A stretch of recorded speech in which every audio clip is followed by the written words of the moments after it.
The last election was probably one of the most divisive elections in the contemporary annals of Nigerian history. Ethno-religious and regional fault lines were deliberately manipulated for political ends. But it is pertinent to mention, Your Excellencies, ladies and gentlemen, that the most northern of northern states is Sokoto. The Nigerian candidate lost by a few thousand votes to the regional candidate in Sokoto. The most Christian of northern states is Benue. Benue is 90% Christian. And the Nigerian candidate defeated the religious candidate in Benue State, courtesy of the Prince of Wanune, the mercurial George Akume and his team. The most southern of southern states, the most southern of south states is Rivers. Again, the Nigerian candidate defeated the religious candidate in Rivers State, courtesy of the enigmatic mercurial Nyesom Ezenwo-Wike.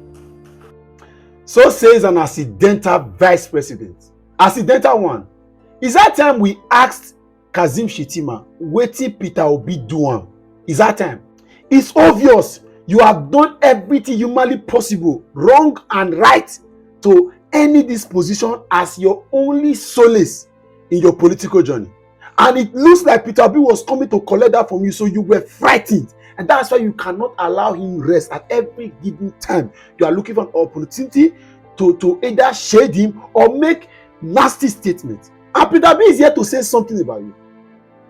You are lucky that you have someone like Peter Obi to contend with. If you have someone like Wike, a few other garrulous talkative who lives in the political hemisphere of this country, Bernard Shettima, your dirty name would have been washed out in public. But of course, we have people who who do not want to hit up the politics, don't want to do campaign of calumny. That's why you are still talking.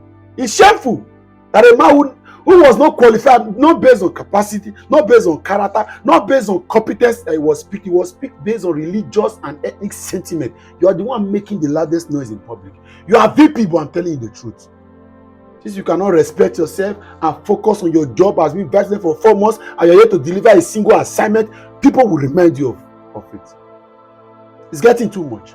You have every chance. You just want to swipe and snipe on anybody because you've got the mouth. They say you have. How many young people are following you? Now, Jonathan, I blame. Good luck, Jonathan, now I blame. If Jonathan has done the needful, by the time Borno became a war-torn zone and it was looking like there were so many things that were wrong, he would have declared a state of emergency on that state and sent a military administrator to go and take over that state. By now, whatever you have in your CV would have been dated with that singular act. But, the magnanimous Jonathan. And again, another Southerner who thinks that peace should reign over. But do you, sir? Do you? I expect that by now you should have known that the task before you is enormous enough to stop all these shenanigans. But no, nobody talks to you. Everybody is clapping in the hall. You are Kasim Shettima, the Vice President of the Federal Republic of Nigeria, a country that is currently facing all forms of evil. And instead of you to focus on your job, your problem is, who is the religious candidate? Excuse me. For the first time in the history of this country, apart from the 1993 election, no even know that the dynamics of our politics has not even grown to this level. You were picked based on religious sentiment. It took lying, deception, and manipulation of a party to provide certain bishops to say they endorsed your candidacy. Yet you are the one saying that somebody is a religious candidate. Who actually is a religious candidate? If nobody thought on a Tuesday on a two right, now get mouth. You have got the podium now. You are carrying the seal of the vice president. How can you not say what you like? Whereas Nigerians have been crying for years, asking for investigations into allegations that have been put on your brand and name. They can only be called sins because we cannot ask moral questions. What happened? But I wish we had the liberty to call it crimes because they will ask us to come and prove it. But the truth of the matter is that enough is enough, sir. Stay your lane. Leave the man alone. He has not bothered you. He has not called your name for one. You don't even deserve it. You are the one that is VP. Do you have the clout to sustain the level of influence that Peter Obi has? Can you go on the street of Nigeria and demand that you get followership the way Peter Obi has gotten it? Have rose to stardom with irregularities and manipulation. Deceive Nigerians to go and vote, whereas you had your result written. And then suddenly you are not the one claiming that a man was a religious candidate. Excuse me again. You are the religious candidate. You were picked on religious sentiment. Your party flew a Muslim ticket. They couldn't afford to say no to you because of all the things that you have done. You know, we are careful in this country because you guys are looking for who you are going to use as scapegoat. But forget it. The truth must be said. Any truth smashed to the ground will rise again. Kasim Shettima, VP of Nigeria, stay your lane. Do your job. Focus on your job. Nigeria is sinking daily. I expect you to be more. Forget all these speeches you are making. The other day it was this. You are talking every day. Whereas there is no single project that you have done and completed.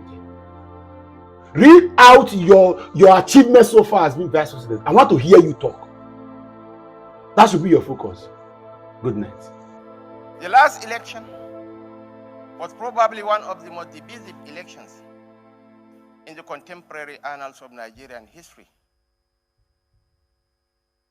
Ethno-religious and regional fault lines were deliberately manipulated for political ends.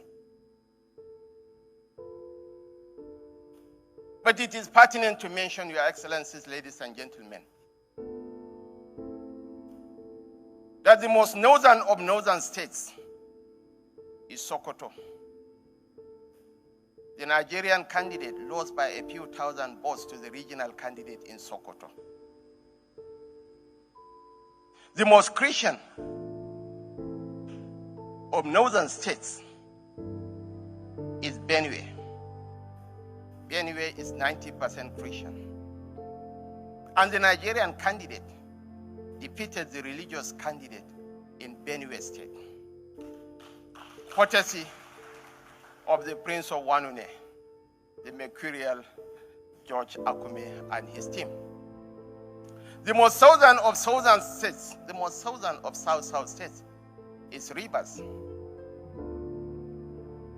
Again, the Nigerian candidate defeated the religious candidate in Rivers State, courtesy of the enigmatic mercurial Nyesom Ezenwo Wike. He's unavoidably absent. He had to go around to attend to some functions.